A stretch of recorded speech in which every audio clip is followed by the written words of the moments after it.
19-এর পুনরাবৃত্তি হবে 24-এ। এবারও সমস্ত এক্সিট পোলের রেজাল্টকে ছাপিয়ে যাবে বিজেপি, দাবি করলেন দিলীপ ঘোষ। তাঁর এও দাবি, রাজ্যে 30 আসনের কাছাকাছি পৌঁছবে গেরুয়া শিবির।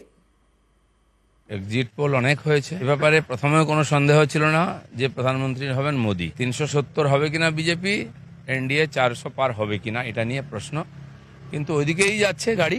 আমার মনে হয় যেভাবে লোকে ভোট দিচ্ছে সারা দেশে, এই টার্গেটও পুরো হয়ে যাবে। 19 সালের যে ইতিহাস আমার মনে আছে, সমস্ত এক্সিট পোলকে আমরা ফেল করে দিয়েছিলাম, এবারেও ফেল করে দেবো। কেউ কেউ 27 পর্যন্ত দেখিয়েছে, কেউ কেউ 25 পর্যন্ত দেখিয়েছে, কিন্তু আমাদের নেতা অমিত শাহ 30 আমাদের টার্গেট দিয়েছেন, আমরা তার কাছেই পৌঁছবো। গণনার আগে পরিকল্পিতভাবে তৃণমূলের কর্মীদের মনোবল ভাঙার চেষ্টা হচ্ছে, এক্সিট পোলের রেজাল্ট নিয়ে দাবি কুণাল ঘোষের। তার এও দাবি, বাংলায় 30 থেকে 35 আসন পাবে তৃণমূল এবং কেন্দ্রে ক্ষমতায় ফিরবে না এনডিএ। কিছু পরিকল্পিত বিভ্রান্তিমূলক সংখ্যা সামনে রেখে ভোট গণনার আগে তৃণমূল কংগ্রেসের কর্মীদের মনোবল বিঘ্নিত করার চেষ্টা হচ্ছে। তৃণমূল কংগ্রেস 30 থেকে 35টি আসনে বাংলায় জিততে চলেছে এবং সর্বভারতীয় ক্ষেত্রে দেশের মধ্যে নরেন্দ্র মোদীর সরকার, বিজেপি সরকার, এনডিএ সরকার ক্ষমতায় ফিরছে না, সেখানে বিকল্প জোট ক্ষমতায় আসতে চলেছে। এক্সিট পোলের রিপোর্ট আর গণনার পর আসল রেজাল্ট মিলবে না।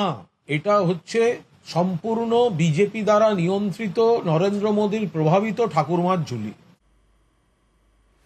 সুকান্তর এনকাউন্টার হুঙ্কার, বিজেপি ক্ষমতা এলে উত্তরপ্রদেশ ট্রিটমেন্ট, হুঙ্কার বিজেপি রাজ্য সভাপতি সুকান্ত মজুমদারের।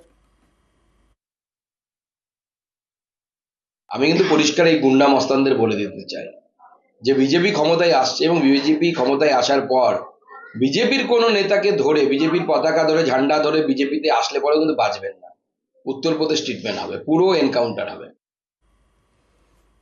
দমনপীড়ন, সন্ত্রাসের রাজনীতি বিজেপির, পাল্টা তোপ শান্তনু সেনের।